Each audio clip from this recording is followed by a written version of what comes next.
Thanks for joining us today on another episode of The Racing Report. My name is Rob Peeters, and I'm so glad you've decided to tune in for this wonderful little half hour where we are going to talk all things motorsports, because we had a lot of stuff to cover over the past week and coming up this week that we've got to get you ready for, and we've got to get you caught up on. So before we go ahead and do that, be sure, if you like this show, to follow me on social media. You can do so by looking up at rpeeters33. That is RPEETERS33.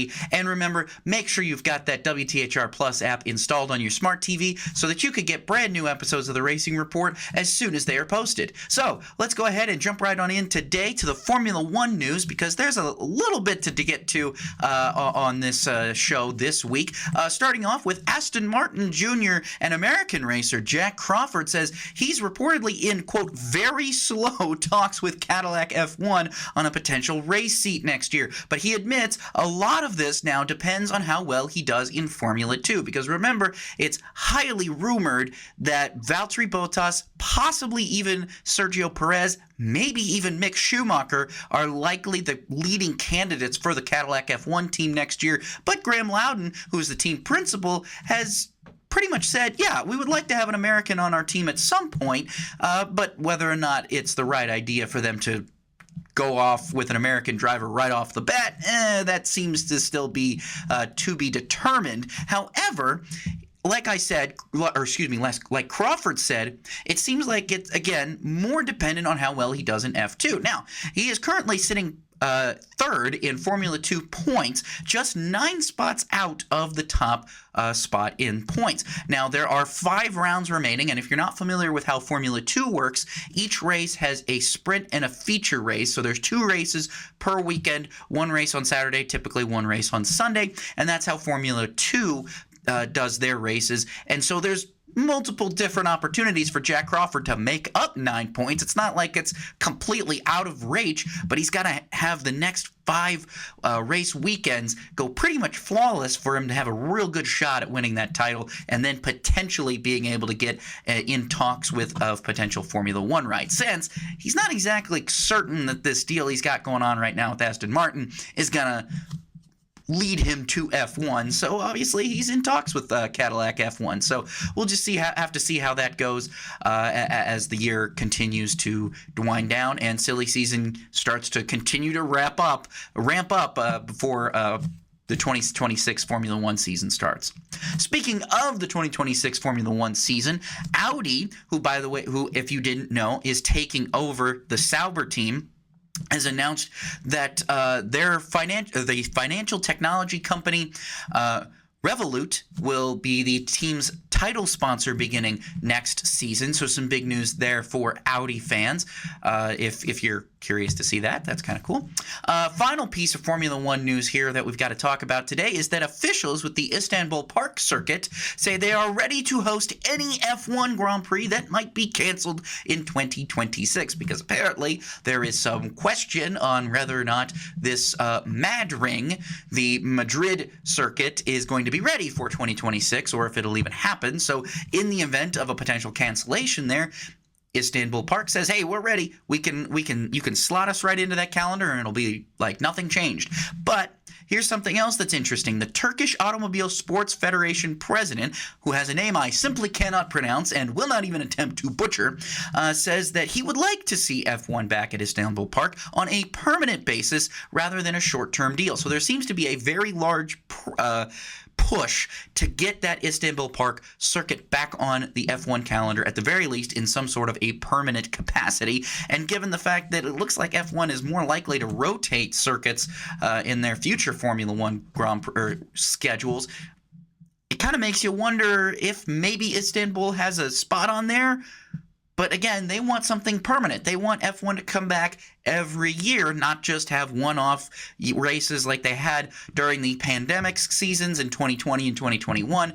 So we'll just have to see what goes on here, but definitely some interesting news. As always, I think Istanbul Park is probably one of the more challenging and more exciting circuits on the F1 calendar. That quadruple apex, I should say, is always one that is very interesting and fun to watch drivers try and take. You can take it full throttle and flat out, but your car's got to be handling as perfectly as possible. You got to put a lot of downforce in that car, and Istanbul Park does have a lot of high-speed sections, so it's a good balance between how much downforce can you have and how much top speed can you have. So I always like Istanbul Park for that reason, but we'll just have to see if it comes back to the Formula One calendar in the near future.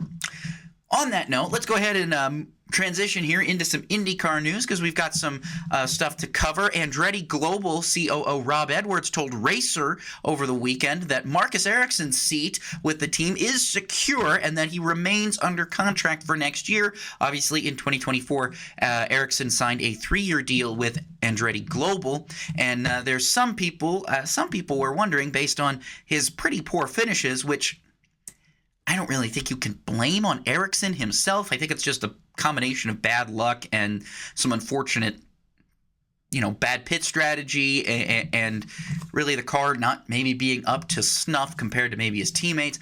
I don't know what you're going to call it, but either way, his seat appears to be safe for next year despite a string of poor finishes. Marcus Ericsson is still expected to be in that number 28 Honda for Andretti Global next year. Now let's talk about some of the ratings. Fox Sports says Sunday's race at Laguna Seca received 734,000 viewers over the course of that race, which, to be honest with you, is not bad considering the fact that it was going up against the Brickyard 400. But I think that a lot of that played into the fact that the Brickyard 400 was indeed on cable, which means since IndyCar was racing on over-the-air TV, anybody could watch it. I think when it came to people who maybe didn't have cable or maybe people who really weren't interested in the Brickyard, they probably checked out Laguna Seca instead. It was a good race. It was a very good race. Lots of cautions, lots of controversy for sure. But it looks like that 700,000 range seems to be where Fox IndyCar races are. That seems to be their ratings, the average level of ratings so far the last couple of weeks that we've seen. And I wonder if that'll increase or decrease or what we'll see as we do just have 3 races to go before we crown champion in Nashville. So we'll have to see where that goes and what those ratings look like going forward to really see if Fox's first year broadcasting the IndyCar series has been as much of a success as I think those high-ups within Fox Sports think it's been. Finally, now this is kind of some fun, interesting news to discuss, and it's kind of cool to talk about this. Following his victory at the NASCAR Xfinity Series race at the Indianapolis Motor Speedway, Connor Zilisch apparently told reporters that the Indianapolis 500 is a bucket list item for him, and that he's looking at, maybe a future run in the Indy 500. But, of course, he did mention that his priority right now is NASCAR, especially since he's heavily rumored to be going to Trackhouse Racing full-time in the Cup Series next year, replacing Daniel Suarez, who we've already announced will not return to Trackhouse Racing next year. So, really, I think it might not be happening in the near future for Zilisch, but I do think that at some point he definitely seems like someone who would be willing and ready to take on the Indy 500 whenever it happens. Obviously, though, with the logistical problems that Kyle Larson has experienced the past 2 years, I think that could be quite off-putting to some NASCAR drivers, again, wanting to maybe do the double and maybe wanting to do the Indianapolis 500. But let's say hypothetically, let's go entirely hypothetically here for a hot minute. Let's say Connor Zilisch does another year of Xfinity next year. If someone out there, maybe Arrow McLaren, maybe someone else, because Arrow McLaren has said, hey, they're going to have a really big name testing an oval coming up here, but it seemed like Zach Brown was not fully confident on saying that it was going to be Connor Zilisch. I tend to believe him. I don't think that Zilisch is going to be that guy. But let's say hypothetically, in this hypothetical world, that it is Connor Zilisch. Again, I don't think it's going to be, but let's say hypothetically it is. If he were to run another Xfinity Series, another season in the Xfinity Series, they race on Saturday, that Memorial Day weekend. He could very easily do that race and then fly back to Indianapolis and have the entire day to prepare and to run the Indy 500 without having to worry about running the Coca-Cola 600. Again, that's all hypothetical, and I highly doubt that that's going to happen because, again, I do expect Zilisch to go to Trackhouse full-time next year. I mean, you look at the run he's been on in the Xfinity Series, wouldn't surprise me. But I do think also that a potential Indy 500 start for Connor Zilisch is something that we could see maybe in the next 5-ish years. That might be. I don't really know what the timetable is right now, but definitely something cool to watch and something to look forward to as potentially the next American NASCAR star to go and run the double at the Indianapolis 500 and the Coca-Cola 600. All right. Let's go ahead here and take our first break of the show. And when we come back, we've got a lot of NASCAR news that we've got to break down for you. So we'll make sure to get you caught up on all the news and notes in the world of NASCAR. That's coming up next right here on The Racing Report. And we're back on The Racing Report. Thank you so much for waiting through that commercial break for us. Let's talk about some NASCAR news that's going on this week. A lot of stuff going on. Hey, this was the biggest piece of news that dropped over the course of this week. The Athletic is reporting that Mexico City will indeed not return to the NASCAR schedule for next year, citing primarily logistical concerns. But the series is expected to return to Chicagoland Speedway next year, which I think I thought, at least last week, that it might be 2 years away from coming back. But now, at least according to The Athletic, we could be seeing a return to Chicagoland as early as next year. Now, it is rumored right now, Pete Pistone, who, if you listen to The Morning Drive on Sirius XM NASCAR Radio, he reports that it's tentatively expected to slot into that July 3rd through 5th weekend next year, which would basically be the same weekend that the Chicago Street Race has been held the last 3 years. So potentially a return to Chicagoland Speedway, which would be pretty cool. I think a lot of people have been looking forward to that, especially given how good the Gen 7 car is on these mile-and-a-half tracks, especially a track that's basically just like Kansas. Getting back to a track like that, a track that's just like Kansas, just like Las Vegas. So a lot of those tracks have shown to be able to produce incredible Gen 7 racing. So I think you should see a pretty good crowd up there in Chicagoland. And as someone who's gone to the Michigan races the last 4 seasons now, I think you could see a lot of people maybe traveling that I-94 corridor and making their way down to Joliet as well, because I think that that's going to be a must-watch race. And especially if they keep that Michigan race in June, I think that'll help a lot of people be able to potentially make both races. It's going to be 3 races in about 3 big months in that Great Lakes region here. So you'll have the Chicagoland Speedway coming back, the Michigan race, or whenever that is, be that in June or whenever, and then obviously the Brickyard 400, which was this past weekend. Now, speaking of the Brickyard 400 weekend, during the Xfinity Series race, if you watched that, Austin Hill and Aric Almirola came together in the North Chute late in the race, and as a result of that, NASCAR has suspended Austin Hill for 1 race coming up this weekend at Iowa. Austin Dillon will drive the number 21 car in Saturday's Xfinity Series race. But yeah, if you look at the replay, I still am quite convinced that Austin Hill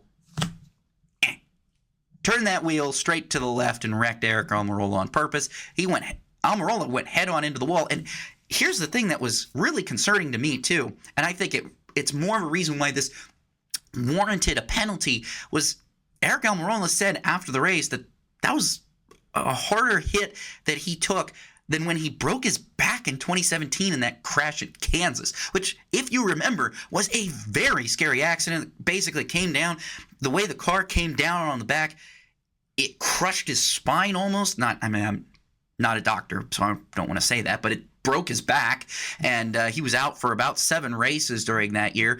And he says that hit was just about as bad, if not worse. So, I'm of the opinion that I think Austin Hill definitely deserved it, but at the same time, we'll just have to see. Richard Childress definitely didn't agree. He was very adamant that Austin Hill should not be suspended, and said that, it basically said, it's who you are. They only care about who you are. Well, I don't know about that. But that's the news there out of that Xfinity race coming from Saturday. A lot of things happened in that Xfinity Series race, but interesting. So, hey, next piece of NASCAR news. Jimmy Johnson says he wants to run more NASCAR Cup Series races beginning next year, including the San Diego Street Race, which is being held about 15 miles away from Johnson's town where he was born in, El Cajon. That's his hometown. And so Jimmy Johnson hopefully looking to put together more than 2 races for next year compared to his 2-race deal so far this year in 2025. Meanwhile, oh boy, this dropped. Colleague Racing has released Josh Williams from the number 11 Chevrolet, effective immediately. And Carson Hocevar will drive that car beginning this weekend at Iowa. So you'll have 2 replacement drivers this weekend at Iowa, Austin Hill being out of the race under suspension, and Josh Williams just not having a ride, being a free agent, and that is that. So I don't really know what triggered that, but Williams's results have not really been that great. But then again, I don't think colleague racing in general has been all that great. Daniel Dye has been, for the most part, kind of a also ran. I think the same can be said for Josh Williams there as well. So, but Christian Eckes has been all right. But again, it's just been a down year in general for that colleague Xfinity program. So maybe they're looking for some fresh, a fresh driver to get in there and maybe see if they can help out. And I don't know. Maybe Hocevar will be able to do that, but I think a lot yet remains to be seen. Video game news. Hey, for video game players out there, if you love the NASCAR video games like I do, you'll be excited to know that NASCAR 25 is going to release October 14th for the PS5 and Xbox Series X/S. A PC release is scheduled to come later at a later date, and that will be released through Steam. So no physical release, but you got to have a Steam account, which I think most PC gamers have nowadays. I could be wrong, but I think most people who play video games on a PC typically have a Steam account or something connected to Steam in some way. So some good news there for gamers. Final piece of news, we're just sending our well wishes right now to Stuart Friesen, who was injured in a dirt-modified crash in Quebec on Monday. It was a terrifying accident. If you haven't seen this crash, I almost want to say don't look at it because it is quite frightening and quite scary, but it was a scary accident that happened to Stuart Friesen on Monday up there. His wife Jessica, who's made a handful of starts in the Truck Series on dirt tracks, says he is, quote, in serious but stable condition and was taken to a New York hospital on Wednesday where, quote, multiple surgeries will take place in the coming days. So again, just wishing Stuart the best through all of this. It's not a fun thing. It was a very scary accident. I mean, it reminded me almost of Ryan Newman's crash in the 2020 Daytona 500. That was it's just a scary accident. So again, it's one of those things where if you're going to seek out the video, I highly recommend you do so at your own risk because it is not for the faint of heart. It is a very scary accident, but goodness gracious, are we all thankful that Stuart Friesen is going to hopefully be okay from this. We hope that he'll be able to pull through because, again, this is some serious but stable condition. He's got surgery scheduled.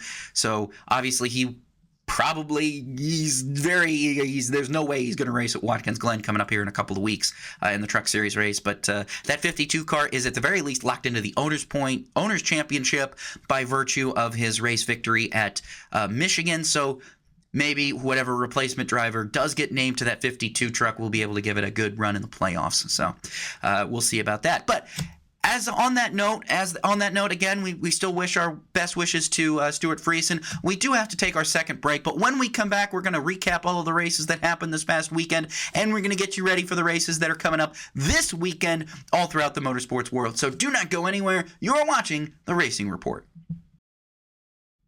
And we're back on the Racing Report. Let's get you caught up on all the races that happened this weekend. The Brickyard 400 was indeed one of them. And boy, let me tell you something. I have a lot to say about this Brickyard. And let me tell you something. And some of you might not like to hear it. Some of you might need to hear it. Some of you might agree with me. I don't know how it's going to go. But honestly, I don't really care.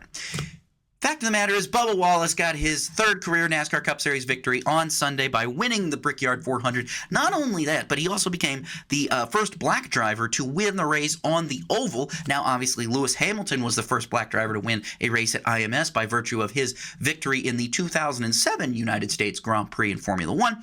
But still a huge moment there, and it comes on the heels of the fact that both Bubba Wallace and his teammates Tyler Reddick and Riley Herbst are running as open cars because of the lawsuit that we've been talking about, the preliminary injunction being lifted, and now 2311 and FRM having to compete as open cars. But Guess what happens? Bubba Wallace goes out there and wins that race. He actually becomes the second open car to win, the first being Shane Van Gisbergen when he won in the Open Trackhouse entry back in 2023 at the Chicago Street Course. But let me tell you something. I think Bubba Wallace drove one heck of a race, and he had one heck of a fast car, too. He qualified on the outside of the front row. He qualified second. It wasn't like this was a fluke victory.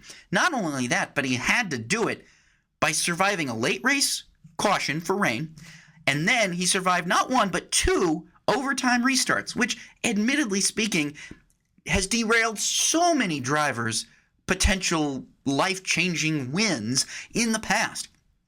And so for Bubba to go out there and hold off not just the whole rest of the field, but Kyle Larson, too, the defending winner of this race, you got to give the dude creds for that. That was one heck of a drive. It was a well-deserved, hard-fought win, and I will go to my grave saying that.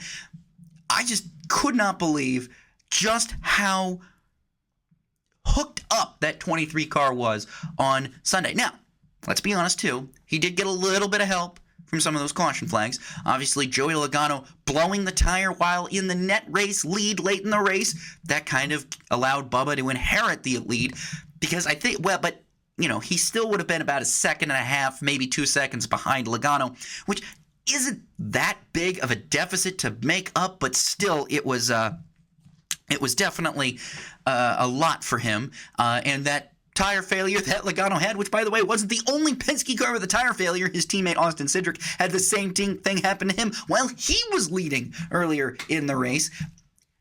Tire problems, good, bad. As long as it's not 2008 bad, I think we had a good balance of tire failures, not too many cautions we did. And honestly, a lot of those tire failures that happened, NASCAR didn't even throw a caution for. Like, there were I don't think they threw a caution for Cindric's blown tire. I don't think they threw a caution for Logano's blown tire. I don't think they blew a caution for McDowell's blown tire. I think the only time they threw a caution for anything tire-related was when Eric Jones' tire just came off because of a loose lug nut. And that was because he hit the wall, too. So, you know, a lot of things going on in that Brickyard 400. One last thing I do want to say about that is here's something that I think people need to understand and put into perspective, too. I read a lot of comments and I saw a lot of debate over the course of the weekend about the Brickyard 400 attendance. And I just want to say this. According to Doug Bowles and from the Indianapolis Star, it looks like the Brickyard got about 69,000 people on Sunday, which, if you look at the average attendance of NASCAR races through 2025, through 2024, and onward, basically from the last decade, I would say, your baseline is about that 50 to 70,000 people mark, okay? And the only reason that it looks like nobody's there at the Indianapolis Motor Speedway is because, again, IMS seats 250 people. Now, some of you might be watching this being like, yeah, I know. Why are you telling me this? Because there's a lot of people who apparently don't know. And I think it's just more of a public service to say that, yes, you look at the Brickyard attendance and you say, wow, it looks like the stands are empty. It looks like there's very few people there. Do people even really care about it? Well, the answer is yes. And the reason why I say that is, as somebody who was in Michigan last month for the Michigan Cup race, I watched Michigan seats about 56,000 people, okay? IMS seats 200,000 more people. And I would say Michigan was not a full sellout. There were about, 3,000-ish, I would guesstimate, seats maybe still empty. Still a good crowd. Still a near-capacity crowd, but still a lot of unsold seats. So for IMS to get just under 70,000 for the Brickyard, now keep in mind, this is basically the exact same demographic. These are the people that live in this area and are willing to travel to some of these races. Now, I'm not saying that the same people who went to Michigan went to Indianapolis, but I am saying that in that region, that's a pretty good number. And also, let's not forget that the Daytona 500, which is a sellout crowd, Daytona International Speedway only seats 101,000. So you're looking at the Brickyard only getting 30,000 less people than the Daytona 500. Objectively speaking, that's not terrible. Now, you look this weekend. Look ahead this weekend to Iowa. Iowa seats 30,000 people. 30,000. So basically the difference, almost, in between IMS and Daytona attendances for NASCAR of course that race is going to be sold out. Now, if you put grandstands all the way around Iowa, I don't think it would be. Now, they might sell a lot more tickets, but it's still not going to be a sellout, and you're still going to look at some empty grandstands in that hypothetical situation. So really, I think what we need to keep in mind here is that, yes, the Brickyard is not going to get 250,000 people ever again. Then again, neither is any NASCAR race. Almost every NASCAR track in the last 15 years has removed grandstands or altered them in some way to bunch the crowd up together so as to not have a bunch of empty seats all over the place. And this is something that Indianapolis cannot do, because for one day a year they actually genuinely do need those 250,000 seats for the race. So they're not going to put up temporary grandstands. They're not going to remove grandstands. They're just going to tarp it off and just have to deal with some empty grandstands. That doesn't mean that the race is a failure. That doesn't mean that the race is bad. It just means that that's what NASCAR attendance looks like in the year 2025.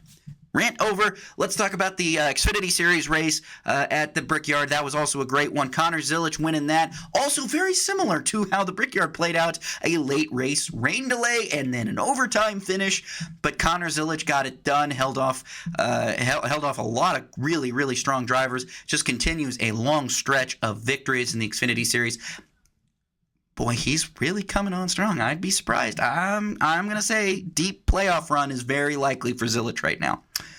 In the truck race at IRP, you had Lane Riggs winning that race. That was a really fun race there at IRP. Always truck races can't get any better. The IRP races are just chef's kiss.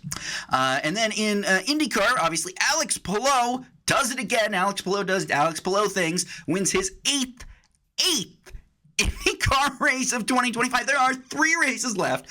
If he wins 2 out of the last 3 races, he could theoretically win 10 races. He's already won, I believe, over half of the IndyCar races this year with that 8th victory. And it looks like he could just continue to go on. Pato O'Ward has made a valiant championship push, but unfortunately he's just too far behind Palou, and I don't think he's going to catch up anytime soon. But we still have 2 weeks before Portland, and anything can happen, but I'm highly doubting that Alex Palou is going to finish last, let alone not finish on the podium. In the Formula One world, we had a very wet Belgian Grand Prix that was actually very wet. That also then triggered a very long rain delay. And as a result, after that rain delay, a lot of people were talking about, well, you kind of ruined the potential of having a fun rain race. The FIA, some drivers also noted that it was for safety. Max Verstappen, on the other hand, did not think so. It is what it is. Oscar Piastri again gets another victory in Formula One. That McLaren stranglehold on the Constructors' Championship continues. And we now look to head to the Hungarian Grand Prix coming up this weekend, which is the last race before the summer break. Finally, in Formula E, we had Nick Cassidy sweeping both London E pre-races, as that's his last drive there for, I believe, the Jaguar team, going out on top. For sure. A lot of teams going out on top, except for McLaren, who has just had a terrible, dismal weekend in London. Now let's take a look at some of the races this weekend. I already talked about a little bit of them, but let's really go over them. NASCAR Cup Series and Xfinity Series are going to be in Iowa this weekend. The Formula One, like I said, is going to be in Hungary this weekend for the Hungarian Grand Prix. IMSA WeatherTech Sports Car Championship is going to be in Road America this weekend. That's going to be a must-watch event. Love sports car racing at Road America. You really can't get any better than that, except maybe NASCAR or IndyCar racing. But it's all good. Any race at Road America is automatically a good race.